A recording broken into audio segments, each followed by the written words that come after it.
Well, let's step into our time in God's Word together. We are in a current sermon series that we are calling Sweater Weather, Weather, the warm layers of neighboring. I typically name these things. You would think I wouldn't set myself up for failure like that with so many common syllables. What we are doing in this season is looking at our opportunities of neighboring in relationship. So being a part of this life, we have so many opportunities for us to connect with other humans and to be a good neighbor. Jesus tells this story when he is asked by one of the experts in religious law, what's the most important commandment? This is found in a couple of spots in the Bible, but primarily Luke chapter 10. And we looked at it in detail last week. One of the things that we've said to ourselves that we want to be a good neighbor in Baton Rouge. And so Jesus says, how do you read it?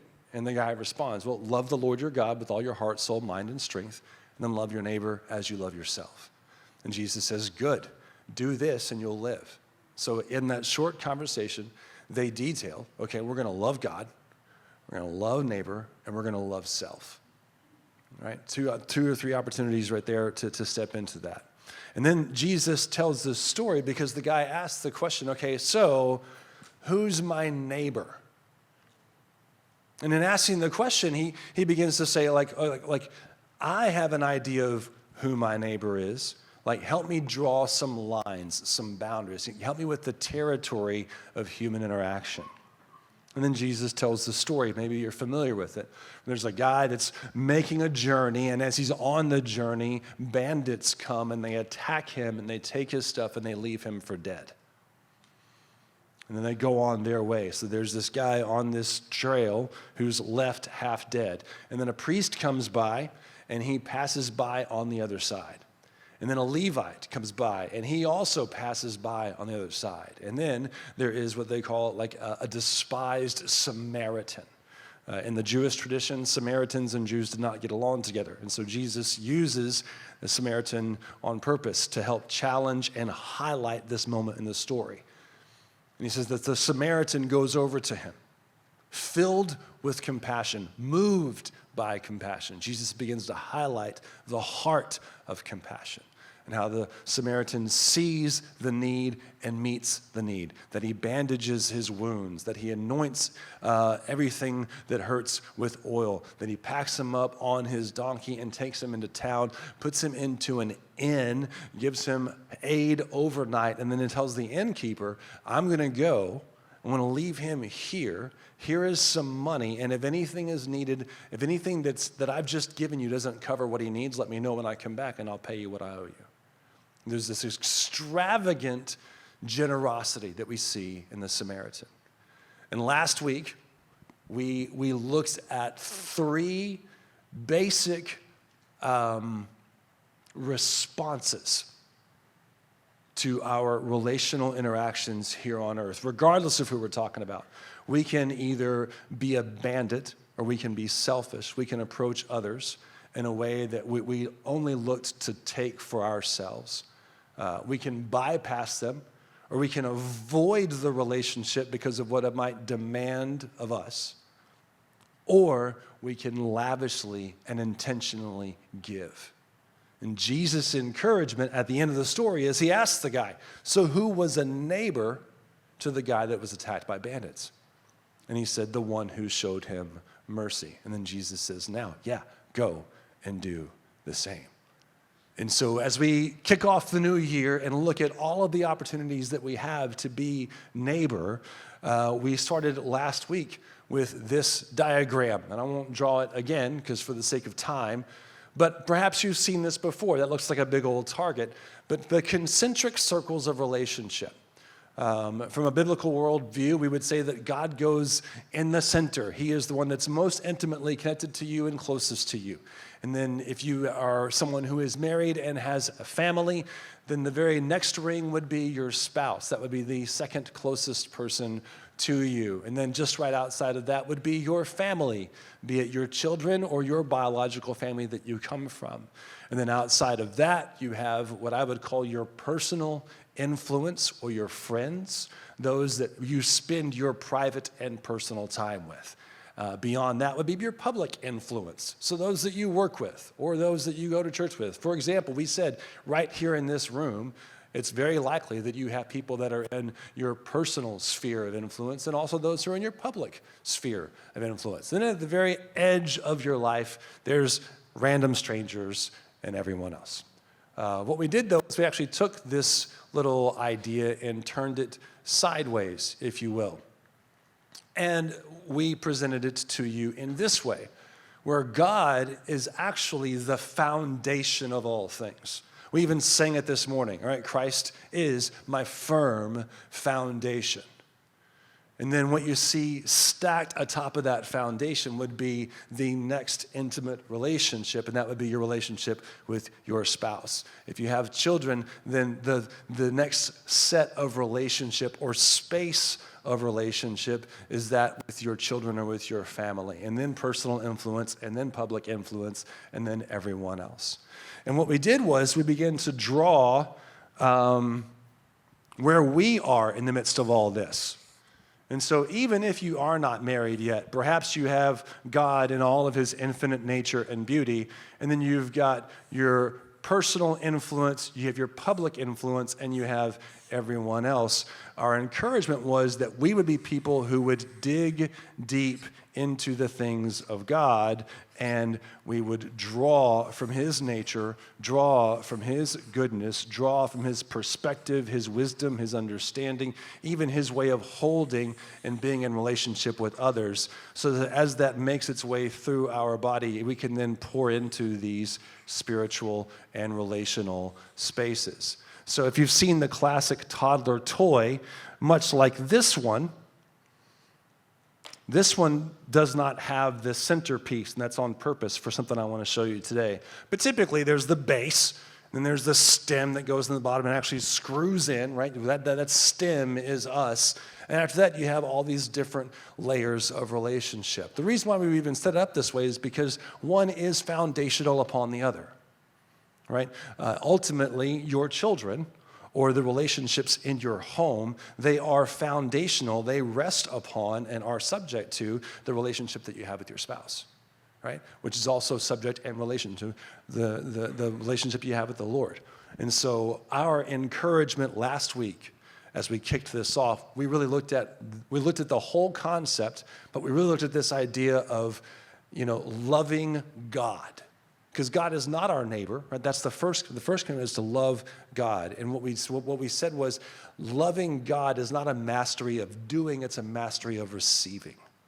If we really begin to understand who God is and how God is and allow his presence, his power, his perfection and his peace, all of those things begin to have their space in our lives, quite naturally we'll begin to be compelled to adore him, to love him simply for who he is.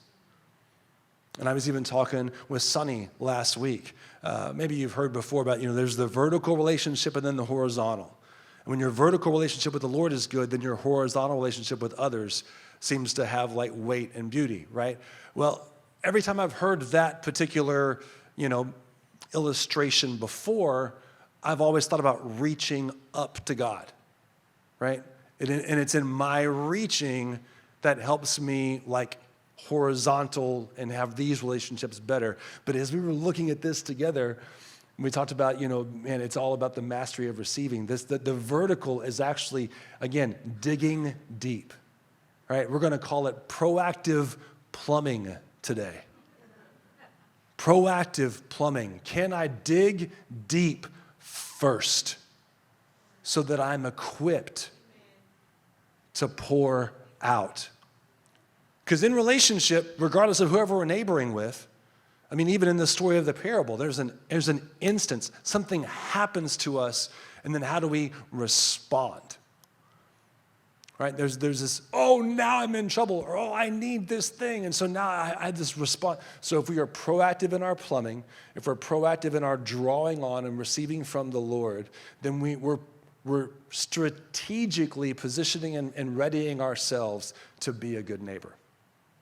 Today, I want us to go into the first rung of that spousal relationship, the marriage relationship. Now, if you're not married, don't tune us out.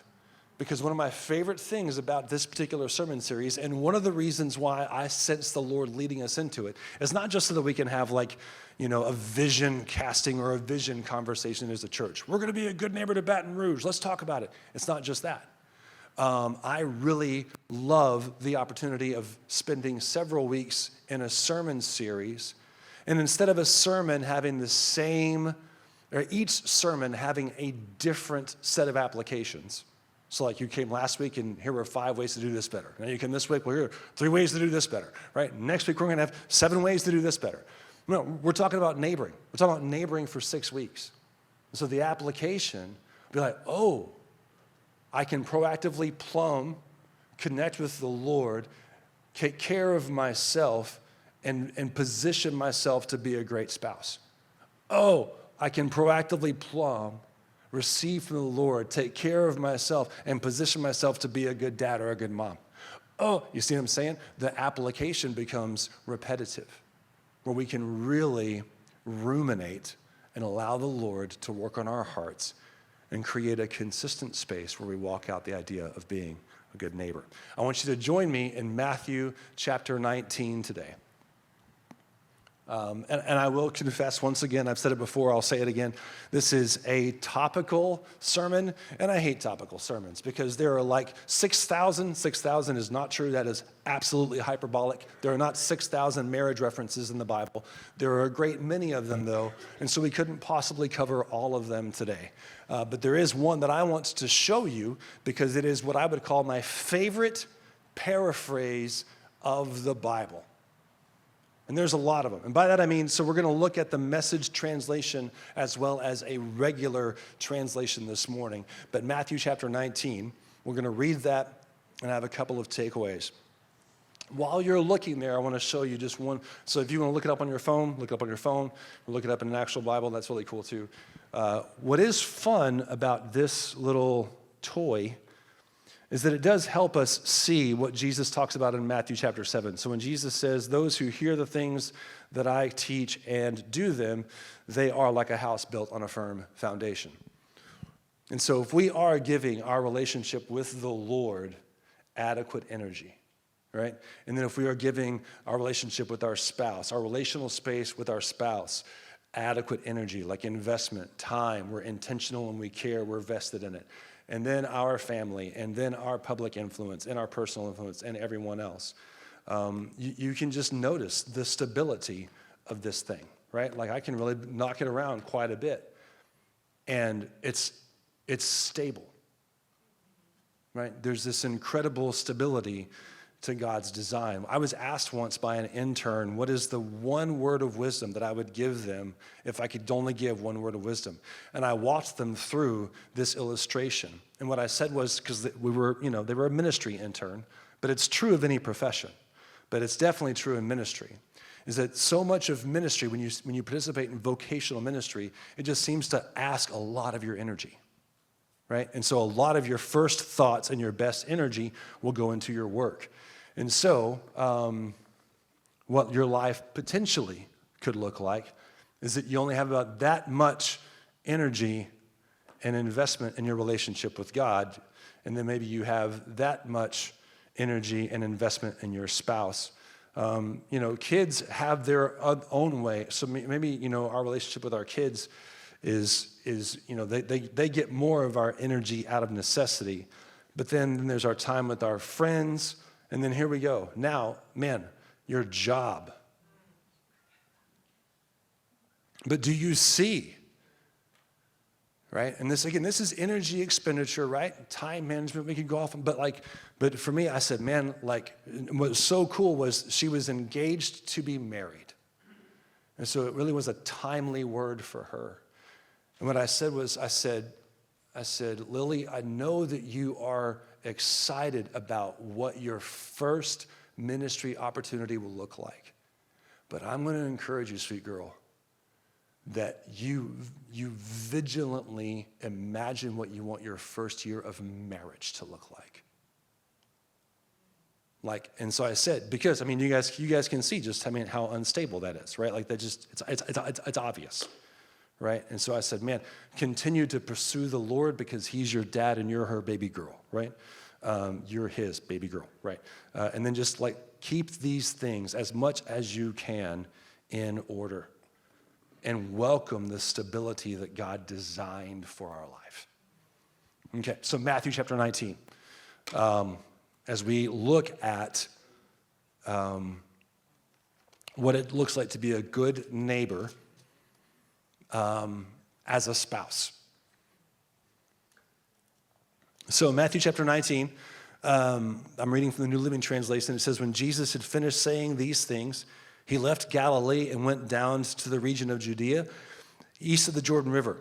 And large crowds followed him there, and he healed their sick. Some Pharisees came and tried to trap him with this question. Should a man be allowed to divorce his wife for any reason? And Jesus says, haven't you read the scriptures? It's interesting how this conversation is very much like the neighbor conversation. Jesus goes on. They record that from the beginning, God made them male and female. And he said, this explains why a man leaves his father and his mother and is joined to his wife, and the two are united into one. Since they are no longer two, but one, let no one split apart what God has joined together.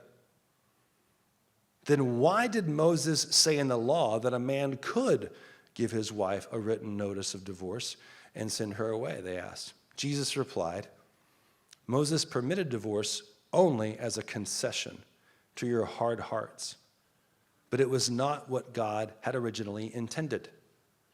I tell you this, whoever divorces his wife and marries someone else commits adultery, unless his wife has been unfaithful. Jesus' disciples then said to him, if this is the case, it is better not to marry! Exclamation point. Verse 11 says, not everyone can accept this statement, Jesus said. Only those whom God helps.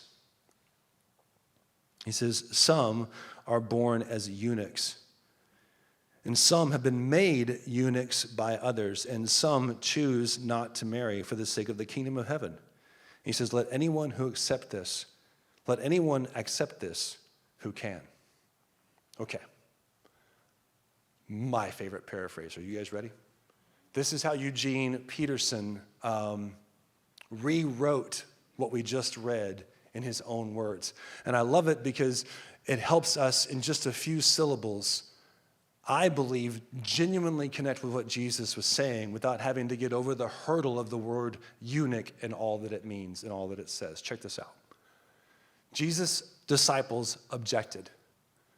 If those are the terms of marriage, we haven't got a chance. Why even get married? But Jesus said, man, y'all ready for this? Not everyone is mature enough to live a married life. It requires a certain aptitude and grace. Marriage is not for everyone. Some, from birth, seemingly, never give marriage a thought. Others never get asked or never get accepted. And some decide not to get married for kingdom reasons. But if you are capable of growing into the largeness of marriage, do it.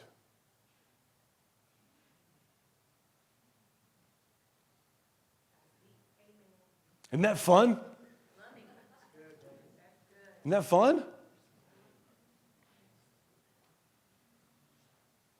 Not everyone is mature enough to live a married life. It requires a certain aptitude and grace. Now, marriage isn't for everyone. Some don't even go there. They're like, hard pass, I'll just be single. Isn't it fun to take that and then pair it with all the ways that Paul's man, let me just tell you what, single might be the better way to go. So if you're single, you're I'm not married, man, maybe you're in a good boat and you should stay there.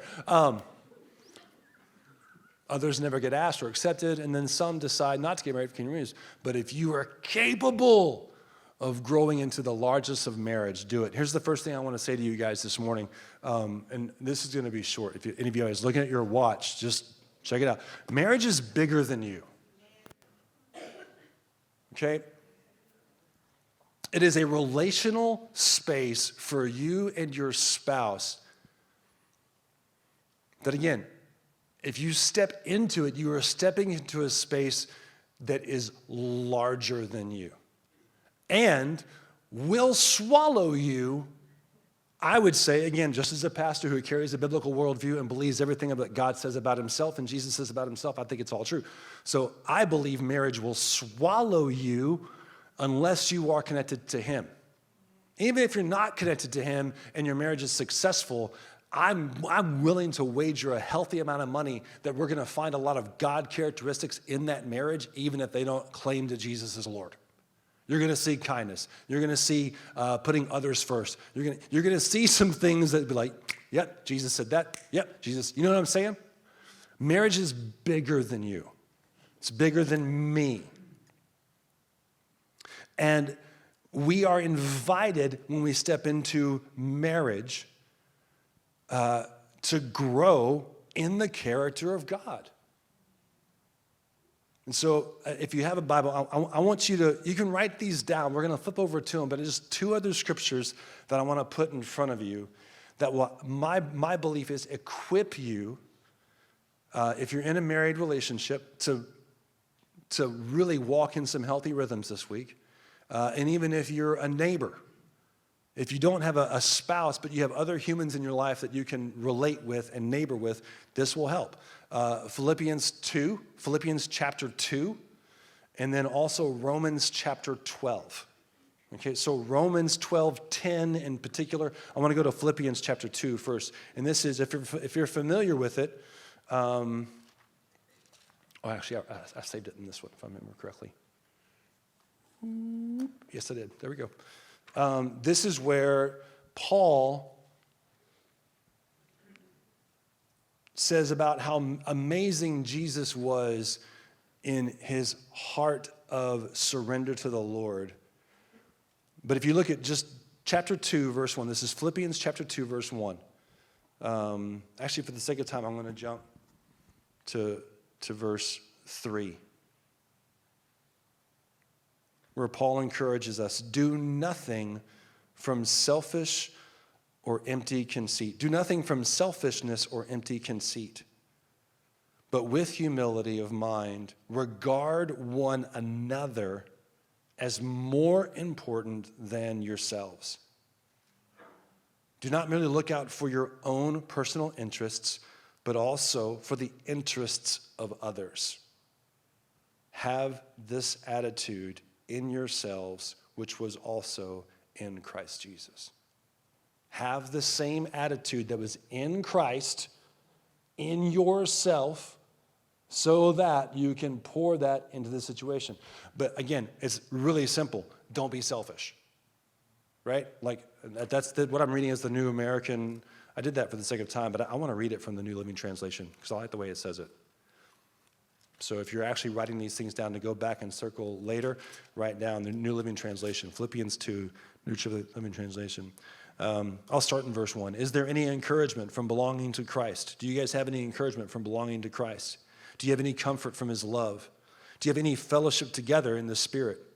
I'm getting all check marks for yes right now, right? Are your hearts tender and compassionate? Which is the very phrase and verb that was spoken over the Samaritan as a good neighbor. Then make me truly happy by agreeing wholeheartedly with each other, loving one another, and working together with one mind and purpose. Don't be selfish. Don't try to impress others. Be humble. Think of yourself better. Thinking of others is better than yourselves. Do not look out only for your own interests, but take an interest in others as well. All I want to say is this. If we are selfish, we will have no capacity to neighbor well. If we're consumed with self, there's just simply no capacity or margin to love others well. When we create capacity, when we create margin, when we consider others, then we have the opportunity to love well. Marriage is a ripe relational basin right? It's a basin for us to pour into and receive. Really, it's just this rad place of partying, which is you get what I'm saying, where me and my spouse get to make much of what God has given us, okay? The next fun thing I want to say, marriage is designed for your development and your desire. This was fresh for me this week. I can engage my marriage for the things that make me feel good if I want to. And that is in the design of God, right? But if that is my only activation in marriage, when it doesn't feel good, I'm gonna give up. Or I'm gonna start to not grow. When I realize that my relationship with my beautiful wife is designed for me to grow in the likeness of Christ. And again, I could just as easily say when I realize that my relationship with my son or my daughters is designed, there's something inherent in it for me to grow, to mature.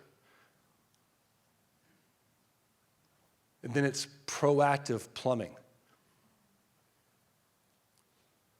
But what I have often found in my life, proactive plumbing are my best moments. My routine moments are when I have an issue with my daughter. I'm like, oh my God, what do I do? And I pray, Lord, what do I do, right? We have an issue here, and the light goes off, and we start to plumb as fast as we can. Lord, I need an answer right now. God, I'm having this issue in this relationship. What's the answer right now?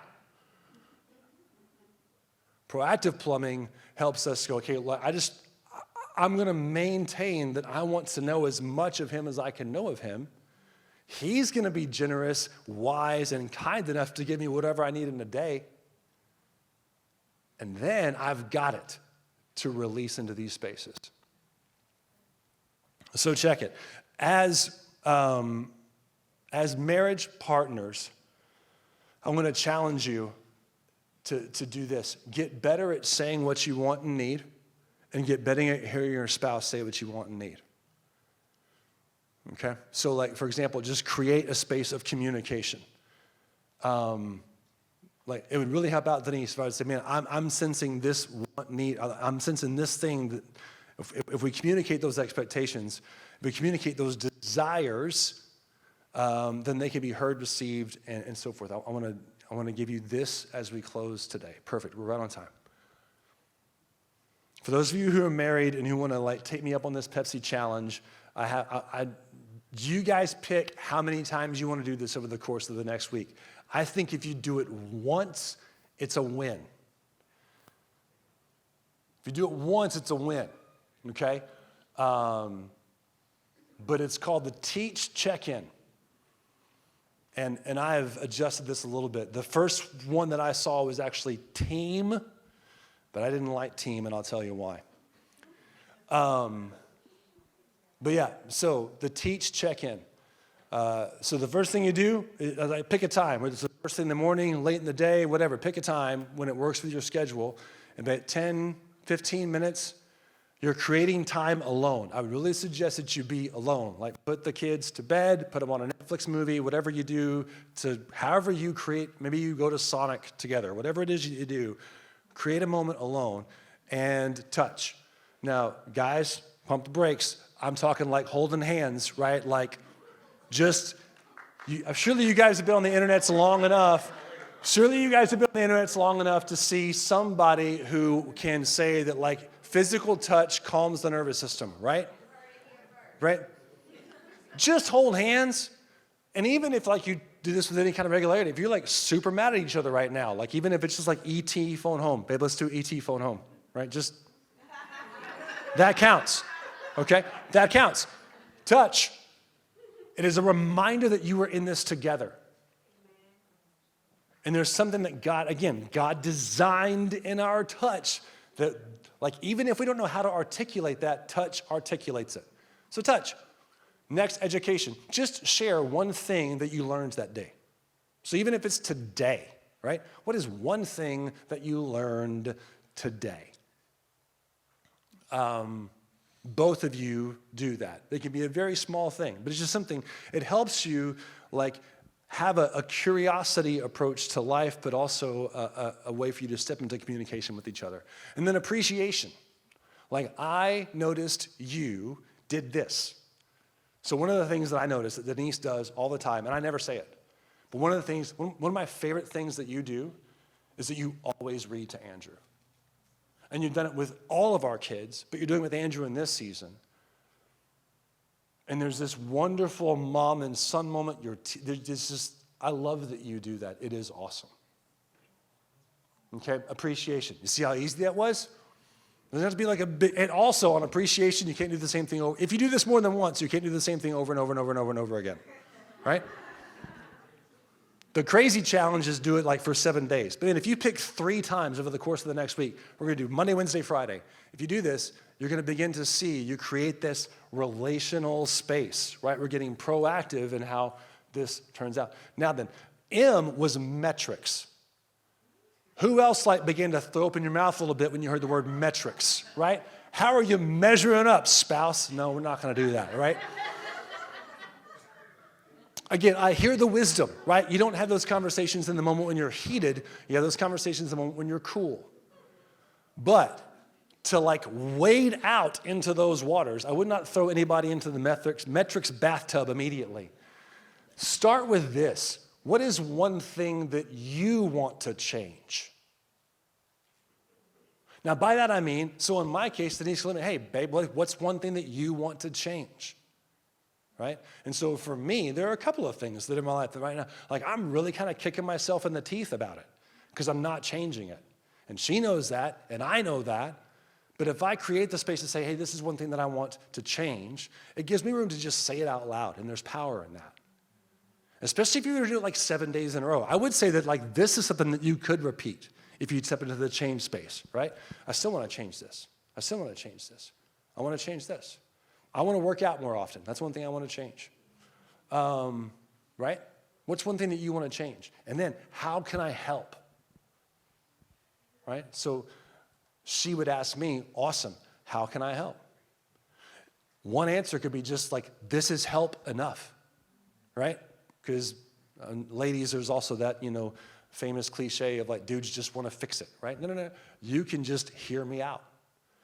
Right? But this is a way for us to begin to create intentional space for each other, right? So we're not just plumbing the Lord and his character and his goodness. Now we're being intentional with this relational space and creating room for us to communicate wants, needs, just begin to talk about the things that are happening in our heads and in our hearts. Maybe we don't have time to have those conversations, right? It's small, but amazingly helpful. I don't know, maybe you're single and you have roommates. Wouldn't suggest touching your roommates, right? But I think you could do the rest of it. I think you could do the rest of it.